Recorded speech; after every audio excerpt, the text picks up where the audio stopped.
এবারে জানাবো খবরের বিস্তারিত। ক্যাপিটাল সিটি গভর্নমেন্ট এবং মহানগর সরকার গঠনে সারা দেশকে 4টি প্রদেশে ভাগ করার সুপারিশ করেছে জনপ্রশাসন সংস্কার কমিশন। প্রশাসনিক কাজের সুবিধার্থে এই সুপারিশ, বলছে প্রধান উপদেষ্টার প্রেস উইং। বিচার বিভাগ সংস্কার প্রতিবেদনে দেওয়া হয়েছে বিচার ব্যবস্থা পুরোপুরি স্বাধীন করা, স্থায়ী অ্যাটর্নি সার্ভিস সহ প্রতিটি বিভাগে হাইকোর্টের বেঞ্চ স্থাপনের মতো গুরুত্বপূর্ণ সব সুপারিশ। জনপ্রশাসন সংস্কার কমিশনের 2 শতাধিক প্রস্তাবনা ও বিচার বিভাগীয় সংস্কার কমিশনের সুপারিশ নিয়ে বুধবার দুপুরে রাষ্ট্রীয় অতিথি ভবন যমুনায় সংবাদ সম্মেলন। সাংবাদিকদের সামনে সুপারিশগুলো তুলে ধরে প্রধান উপদেষ্টার প্রেস উইং। ভারতের নয়াদিল্লির মতো টঙ্গী, আশুলিয়া, ঢাকা, নারায়ণগঞ্জ নিয়ে ফেডারেল সরকার নিয়ন্ত্রিত মহানগর সরকার গঠনের সুপারিশ দেয়া হয়। এছাড়াও আছে প্রদেশ ভিত্তিক 4টি বিভাগকে প্রদেশ করা, ঢাকা নারায়ণগঞ্জ নিয়ে ঢাকা সিটি এবং কুমিল্লা ও ফরিদপুরকে পৃথক বিভাগ করার সুপারিশ। মন্ত্রণালয় ও অধিদপ্তর কমানো এবং ঢাকা থেকে বিকেন্দ্রীকরণের জন্য বিভিন্ন সুপারিশও করে জনপ্রশাসন সংস্কার কমিশন। রাজধানী ঢাকা মহানগরীর জনসংখ্যা ও পরিষেবার ব্যক্তির কথা বিবেচনায় রেখে নয়াদিল্লির মতো ফেডারেল সরকার নিয়ন্ত্রিত ক্যাপিটাল সিটি গভর্নমেন্ট বা রাজধানী মহানগর সরকার গঠনের সুপারিশ করা হলো। অন্যান্য প্রদেশের মতোই এখানেও নির্বাচিত আইনসভা ও স্থানীয় সরকার থাকবে। ঢাকা মহানগরীর টঙ্গী, কেরানীগঞ্জ, সাভার ও নারায়ণগঞ্জ শহরকে নিয়ে ক্যাপিটাল সিটি গভর্নমেন্টের আয়তন নির্ধারণ করা যেতে পারে।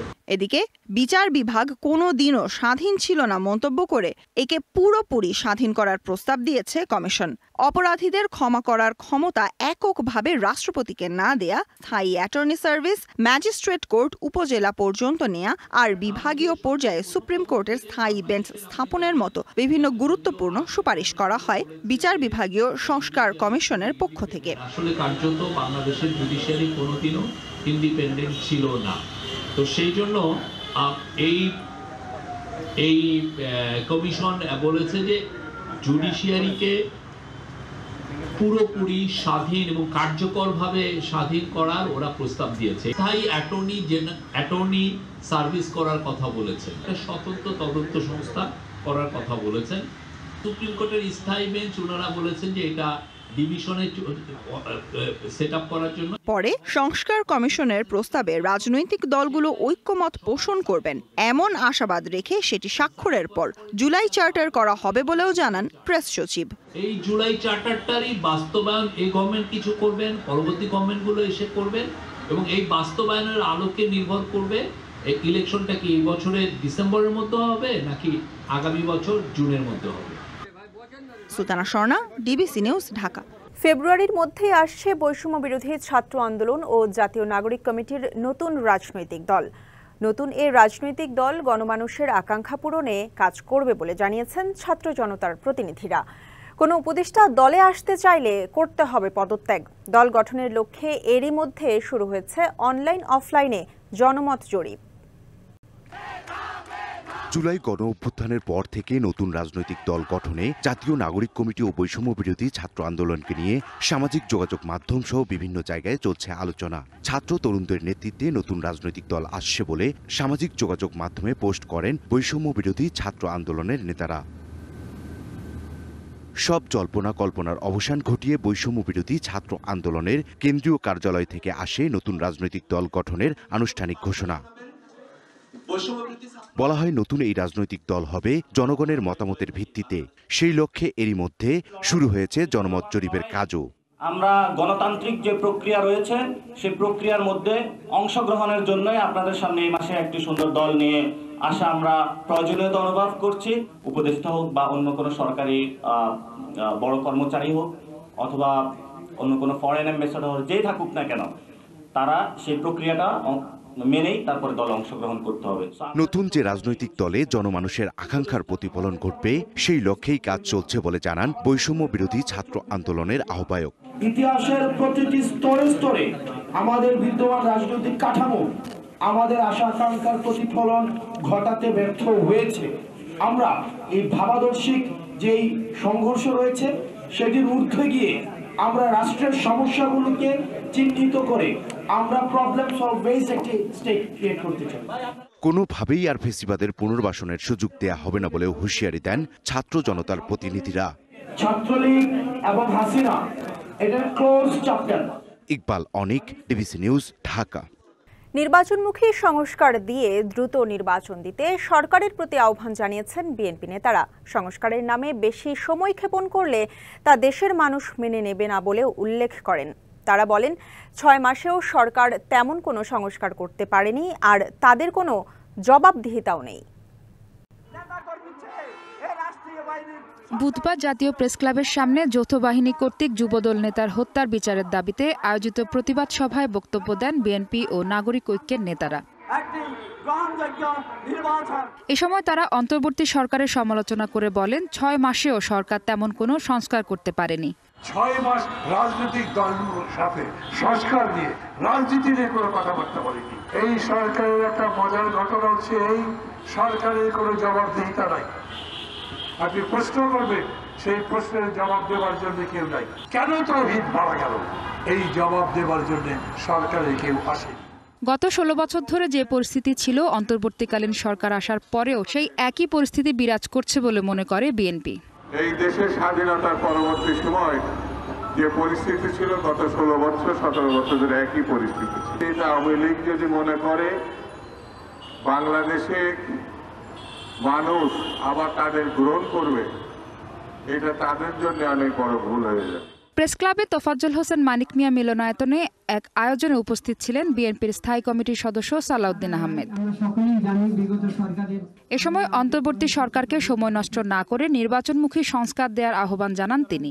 নির্বাচন এবং সংস্কার দুইটাকে গুলিয়ে ফেলা ঠিক হবে না। সংস্কার আগেও হবে, পরেও হবে, তারপরেও হবে, আজীবন হবে সংস্কার। নির্বাচনে অন্যান্য আইনের সংশোধনের প্রয়োজন আছে এবং তার সাথে সংশ্লিষ্ট প্রশাসন, বিচার বিভাগ, পুলিশ বিভাগ সহ কিছু সংস্কার সংশোধনের দরকার আছে। সেগুলো করে একটি নিরপেক্ষ ভূমিকা রেখে আপনারা নির্বাচনের আয়োজন করেন। মাহফুজা বৃষ্টি, ডিবিসি নিউজ, ঢাকা। পাবনার ঈশ্বরদীতে শেখ হাসিনাকে হত্যা চেষ্টা মামলায় মৃত্যুদণ্ডপ্রাপ্ত 9 আসামিসহ 47 জনকে খালাস দিয়েছে হাইকোর্ট।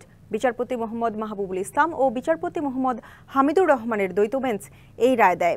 রায়ের পর আইনজীবীদের ব্রিফিংয়ের জন্য অপেক্ষারত সাংবাদিকদের ওপর হামলা চালিয়েছে ঈশ্বরদী থেকে আসা বিএনপির নেতাকর্মীরা।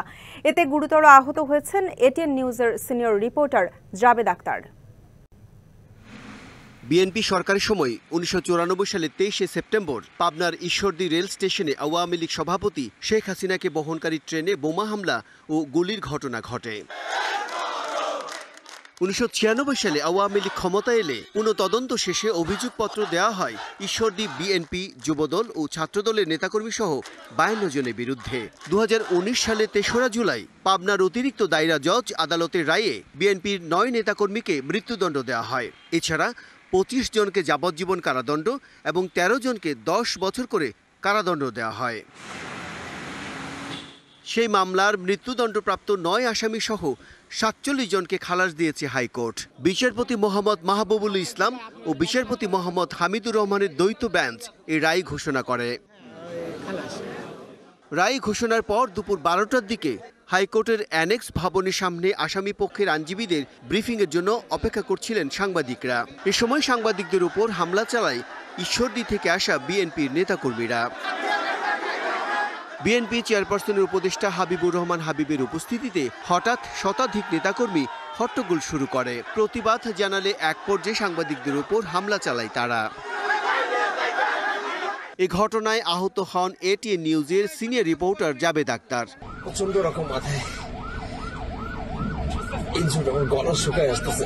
তাকে রাজধানীর একটি হাসপাতালে ভর্তি করা হয়েছে। এছাড়া বৈশাখী টেলিভিশনে মাইক্রোফোন ভাঙচুর সহ মারধরে আহত হন আরও কয়েকজন সাংবাদিক।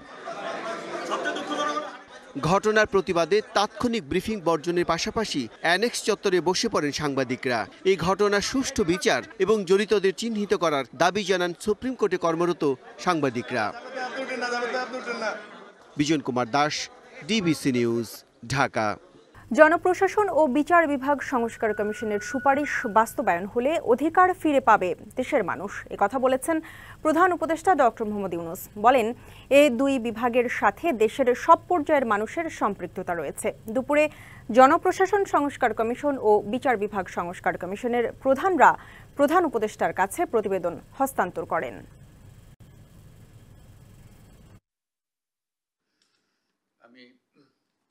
বুধবার দুপুরে রাষ্ট্রীয় অতিথি ভবন যমুনায় প্রধান উপদেষ্টা ডক্টর মোহাম্মদ ইউনূসের হাতে প্রতিবেদন তুলে দেন বিচার বিভাগ সংস্কার কমিশনের প্রধান সাবেক বিচারপতি শাহ আবু নাঈম মমিনুর রহমান ও জনপ্রশাসন সংস্কার কমিশনের প্রধান আব্দুল মুহিত চৌধুরী। প্রাদেশিক শাসন ব্যবস্থা চালু করার একটা প্রস্তাব করেছি, সরকার এটা বিবেচনা করে যদি 4টা প্রভিন্স করা যায় তাহলে আমাদের ধারণা যে একদিকে যেমন এই সমস্যাগুলো যাবে, আরেকটা হলো রাজনৈতিক দিক থেকেও এর একটা প্রভাব আসবে। রাজধানীর জন্য একটা আলাদা এটা ঢাকা, গ্রেটার ঢাকা ইনক্লুডিং নারায়ণগঞ্জ নিয়ে একটা ক্যাপিটাল সিটি গভর্নমেন্ট বা ক্যাপিটাল অথরিটি করা উচিত, এটা আমরা সুপারিশ করেছি। আদালত বিকেন্দ্রীকরণ লাগবে। মানুষের দোরগোড়ায় যদি আদালত ব্যবস্থাকে আমরা না পৌঁছাতে পারি তাহলে বিচার বিভাগ কার্যকর ভাবে তার সেবাটা দিতে পারবে না। ডিভিশনের স্থায়ী বেঞ্চ গঠন করতে হবে প্রত্যেকটা বিভাগীয় সদরে, আর ডিস্ট্রিক্ট কোর্টকে আর একটু সম্প্রসারিত করতে হবে, সেটা উপজেলা পর্যায়ে আমরা সাজেস্ট করেছি। এ সময় প্রধান উপদেষ্টা তাদের ধন্যবাদ জানিয়ে নিজের হেনস্থা হওয়ার অভিজ্ঞতা তুলে ধরেন। আমাকে যে হেয় প্রতিপন্ন করে প্রতিদিন, এটার থেকে আমাকে মুক্তি দেবে, এটার আশার কথাটা আপনারা বলেছেন। সংস্কারের এসব সুপারিশ বাস্তবায়ন করা গেলে প্রতিটি নাগরিকের স্বার্থ ছুঁয়ে যাবে বলে মনে করেন ডক্টর ইউনূস।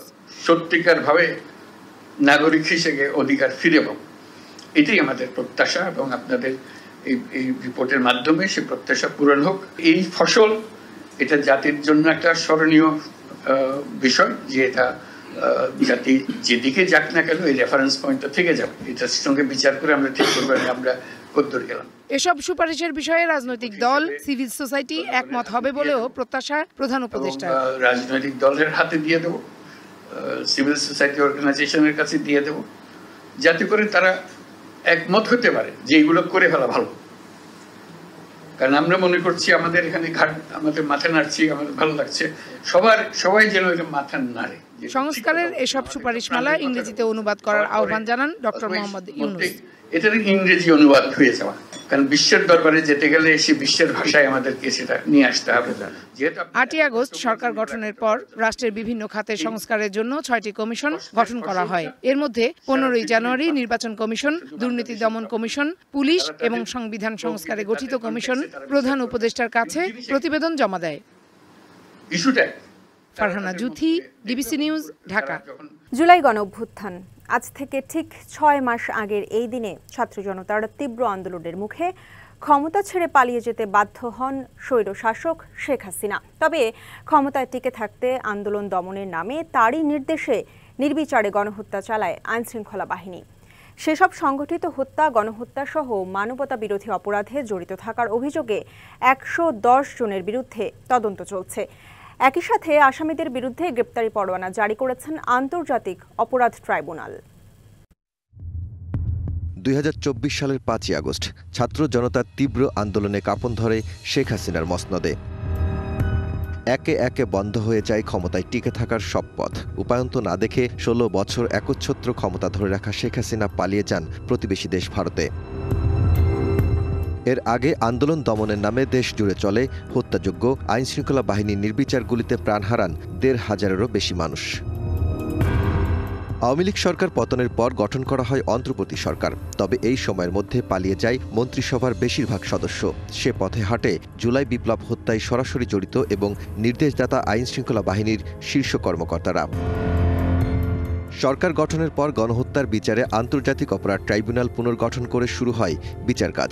300-র মতো অভিযোগ আসলেও মামলা হয়েছে 16টির, যেখানে আসামি 110 জন। গুমের ঘটনায় রয়েছে 3টি মামলা, বাকি 13টি মামলা হয়েছে গণ অভ্যুত্থানে সংঘটিত মানবতা বিরোধী অপরাধের। এই 17টি মামলায় 110 জনের বিচার কার্য চলছে। 110 জনের মধ্যে 35 জন গ্রেফতার আছেন এবং 75 জন এখনো গ্রেফতার হয়নি, যাদের বিরুদ্ধে গ্রেফতারি পরোয়ানা জারি আছে। তার মধ্যে 52 জন হলো আইন শৃঙ্খলা রক্ষাকারী বাহিনীর সদস্য, 47 জন হলো সিভিলিয়ান, 9 জন রিটায়ার্ড আর্মি অফিসার। হত্যার ঘটনায় তদন্ত প্রতিবেদন জমা দিলে শুরু হবে আনুষ্ঠানিক বিচার কাজ। শেখ হাসিনা সহ অনেকে দেশের বাইরে অথবা আত্মগোপনে। এক্ষেত্রে বিচার কাজ চালাতে কোনো সমস্যা নেই, যেমনটি বলছিলেন প্রসিকিউশন। কোনো মানবতা বিরোধী অপরাধের ক্ষেত্রে প্রথম প্রতিবন্ধকতাটা হলো বা প্রথম বার হলো যে এটিতে তাড়াহুড়ো করা যাবে না, তাহলে মানুষ ন্যায় বিচার পাবে। তারপরেও আমরা প্রসিকিউশন টিম এবং তদন্তকারী সংস্থা অক্লান্ত পরিশ্রম করছি। আওয়ামী লীগ সাধারণ সম্পাদক ওবায়দুল কাদের ও পুলিশের সাবেক মহাপরিদর্শক আব্দুল্লাহ আল মামুন এসব মামলার আসামি। তাদের মামলার তদন্তের স্বার্থে বুধবার নথিপত্র যাচাইয়ে তল্লাশি ও জব্দের অনুমতি দেয় ট্রাইব্যুনাল। এতে বিচার কাজে গতি বাড়বে বলে মনে করছে প্রসিকিউশন। তদন্তকালে তদন্তকারী কর্মকর্তা যদি কোনো বস্তু সিজ করে থাকেন, সেটি যেন কম্পিটেন্ট অথরিটির কাছ থেকে তার জেনুইনিটি চেক করার জন্য এক্সামিন করাতে পারেন, সেই আবেদনটি আমরা করেছিলাম, সেটিও মাননীয় ট্রাইব্যুনাল মঞ্জুর করেছে। ভারতে পালিয়ে থাকা শেখ হাসিনাকে ফিরিয়ে আনতে ইন্টারপোলের সহযোগিতা চাওয়া হয়েছে। Daud Khan, DBC news, Dhaka. অমর একুশে বইমেলায় আছেন আমাদের দুজন সহকর্মী হিমাদ্রি রাহা এবং মানজুমা আফরোজ নীলিমা। শুরুতেই চলে যাব সহকর্মী হিমাদ্রি রাহার কাছে। ঈশিতা, আপনাকে ধন্যবাদ। দর্শক সবাইকে স্বাগত জানাচ্ছি বইমেলার পঞ্চম দিনে। আপনাদের সাথে আমরা আছি, আমি হিমাদ্রি এবং আমার অপর প্রান্তে আছেন সহকর্মী নীলিমা। দর্শক, বইমেলার পঞ্চম দিনে বলা যায় পাঠক লেখকদের সমাগমে জমে উঠেছে বইমেলা। বিগত দিনগুলোর চেয়ে বেড়েছে পাঠকের সংখ্যা, লেখকের সংখ্যা এবং প্রকাশকরা পাঠক আর লেখকের মাঝে যে মেলবন্ধনটা তৈরি করেছেন বলা যায় এক অপূর্ব। এবং যতই সময় যাচ্ছে, 3টা থেকে 9টা পর্যন্ত এই বইমেলা চলে প্রতিদিন, এবং যতই সময় যাচ্ছে সেই সাথে পাঠকের সংখ্যা বাড়ছে, বইমেলায় ভিড়টা বাড়ছে এবং বলা যায় বেশ জমজমাট হচ্ছে। আমরা আসলে কথা না বাড়ি আমরা এই যে বইমেলা, যেটি লেখকদের বই প্রকাশের একটি মাধ্যম হয়ে ওঠে, পাঠকদের নতুন বইয়ের ঘ্রাণ নেওয়ার একটি মাধ্যম হয়ে ওঠে, আমরা তাদের অনুভূতি জানবো।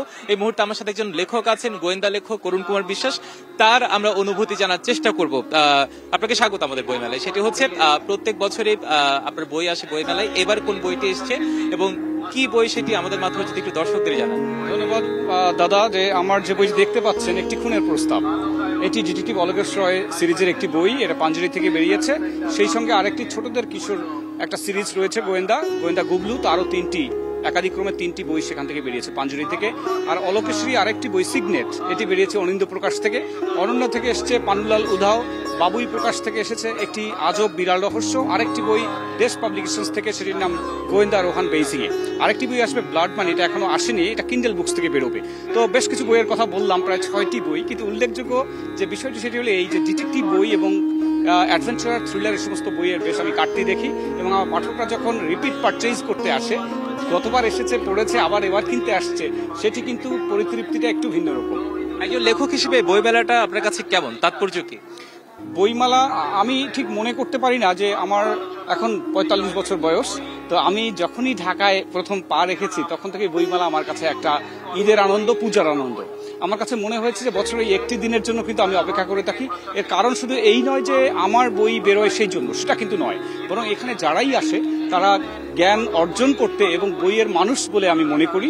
এই বইমেলা কিন্তু তখন আমাদের প্রাণের মেলা হয়ে ওঠে, যখন এখানে বই বিকিকিনির পাশাপাশি আমাদের মধ্যে মতবিনিময় হয়, আমরা চোখে চোখে অনেক কথা বাংময় হয়ে ওঠে। এবং আমার মনে হয় যে এই আনন্দ কিন্তু একেবারেই আমি কি বলবো, এটাকে কোনো কিছুর সঙ্গে তুলনা করা যায় না। নিজের মনের যে চিন্তাগুলো, নিজের যে ধ্যান ধারণাগুলো মানে কালিও কলমে যখন মূর্ত হয়ে ওঠে, সেটা যখন পাঠকের কাছে পৌঁছায়, তখন সেই অনুভূতিটা কেমন একজন লেখকের কাছে? সেটা বলতে হয় এরকম যে এমন হতে পারতো যে আমি শুধু নিজের আনন্দে লিখি, আমি বইগুলো কখনো ছাপি না, প্রকাশ করি না। প্রকাশ মানে কি, আমরা প্রত্যেকেরই কিছু বক্তব্য রয়েছে, আমরা সেগুলো শেয়ার করতে চাই।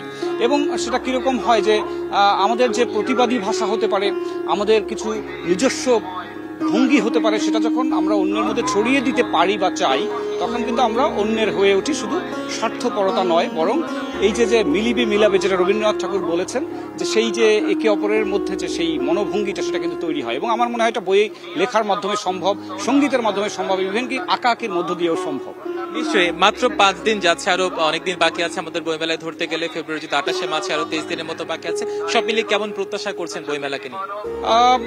আমি ইতিবাচক মানুষ, এবং এবারে শুরু থেকেই মেলাটা বেশ জমজমাট। অন্যান্য বছর জমজমাট ছিল, বাট এবারে আমার মনে হচ্ছে ওয়েদার থেকে শুরু করে সবকিছু মিলিয়ে আমার মনে হয় এবারে বিক্রি ভালোই হবে, এটা আমার মনে হয়। কারণ শুরুর দিনেই আমি গত পরশু দিন এসেছিলাম মেলায়, অনেকের বই বিক্রি হয়েছে, আমার বইও প্রচুর বিক্রি হয়েছে এবং আমি মনে করি যে যারা ভিড় বাড়ানোর চেয়ে বরং ক্রেতা এবং পাঠকের সংখ্যা এবারে উল্লেখযোগ্য। আপনাকে অনেক ধন্যবাদ আমাদের সাথে যুক্ত হওয়ার জন্য। দর্শক, আমরা কথা বলছিলাম একজন লেখকের সাথে, তিনি যেমনটি জানাচ্ছিলেন আসলে তাদের মনের যে ধ্যানগুলো, মনের যে ধারণাগুলো, তাদের মনের যে কথাগুলো যখন কালি ও কলমে তারা ছাপা বইয়ে পাঠকের কাছে পৌঁছে দিতে পারেন, তখন তার সন্তানতুল্য বইটি আসলে সার্থকতা পায়। আসলে পাঠক যারা আছেন তারা যখন বইমেলায় আসেন, বইটা খুঁজে ফেলেন নিজের পছন্দের বইটি, তখন সেই পাঠকরাও তৃপ্ত হয় এবং বলা যায় এই বইমেলার মাধ্যমে তাদের মধ্যে যে একটি আমেজ, সেটি বইমেলার মাধ্যমে আসলে ফুটে ওঠে। দর্শক, আমাদের অপর প্রান্তে আমাদের আরেক সহকর্মী নীলিমা আছেন, আমরা এখন যাচ্ছি তার কাছে। নীলিমা,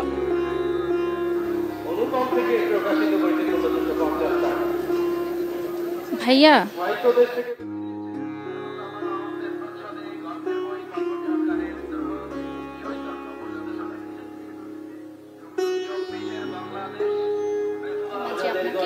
আমি আছি মেলার আরেক প্রান্তে।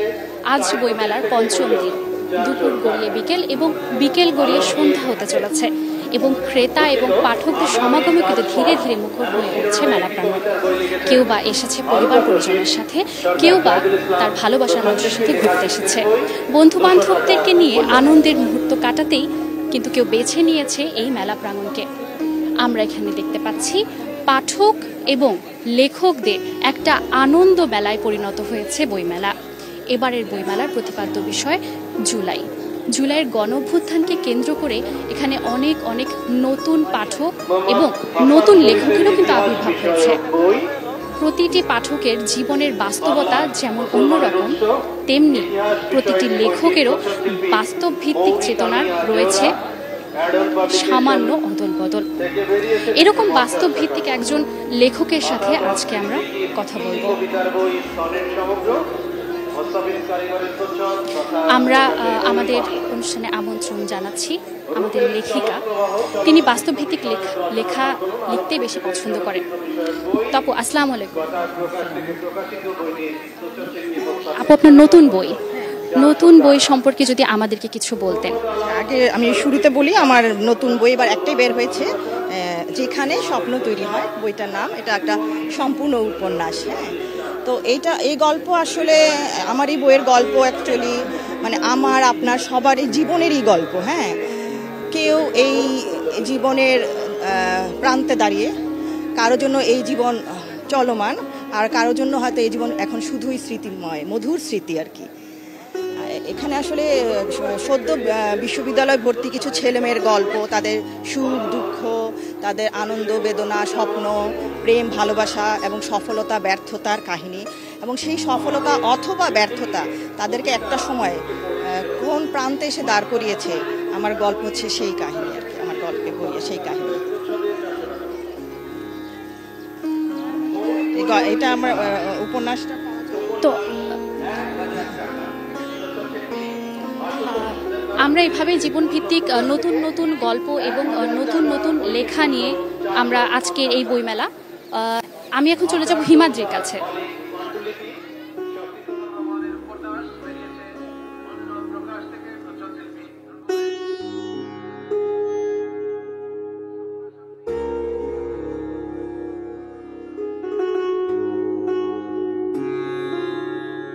আপনাকে।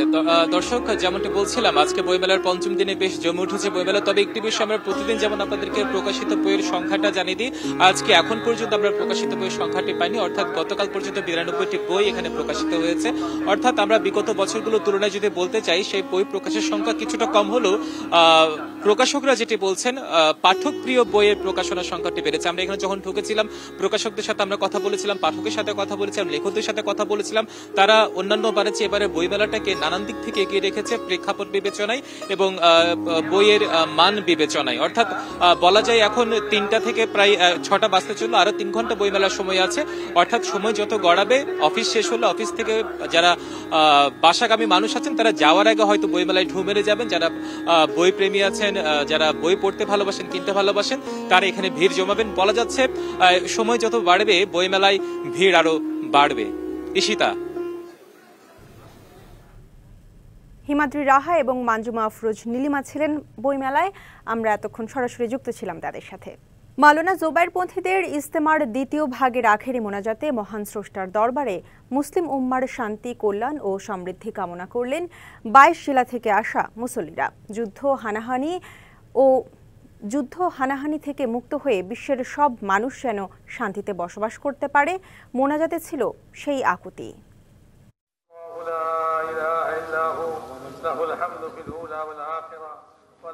টঙ্গীর তুরাগ তীরে মহান স্রষ্টার দরবারে হাত তুলেছেন ধর্মপ্রাণ মুসল্লিরা। মাওলানা জুবাইর অনুসারীদের বিশ্ব ইজতেমার দ্বিতীয় ভাগের আখিরি মোনাজাতে আর্দ্রকণ্ঠে কামনা করা হচ্ছে মুসলিম উম্মার শান্তি, কল্যাণ আর সমৃদ্ধির। মোনাজাত পরিচালনা করেন মাওলানা মোহাম্মদ জুবাইর আহমেদ। দোয়া পাঠের মধ্য দিয়ে বেলা 12টার কিছু পরেই শুরু হয় মোনাজাত। এই সময় আমিন আল্লাহুম্মা আমিন ধ্বনিতে তুরাগ তীর মুখরিত হয়ে ওঠে। অনেকে কেঁদে কেঁদে মহান আল্লাহর কাছে ক্ষমা চান, বিশ্ব শান্তির জন্য দোয়া করেন।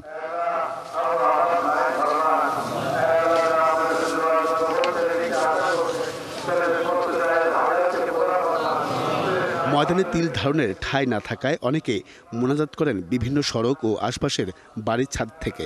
বুধবার বাদ ফজর বয়ান করেন ভারতের ব্যাঙ্গালোরের মাওলানা ফারুক।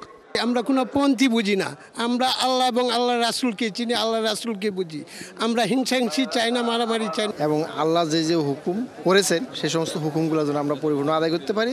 দেশটা যেন আরো সুন্দর হয়, যেন সামনের প্রজন্ম যেন আমরা সুন্দরভাবে বাঁচতে পারি এবং সবাইকে নিয়ে। আত্মীয় স্বজন, বাবা মা যারা চলে গেছেন আমাদের, এবং সমস্ত বিশ্বের মুসলমান যারা বিপদে আছে, আমাদের ভাই বেরাদার ফিলিস্তিনের মুসলমানদের জন্য, তাদের জন্য দোয়া করলাম।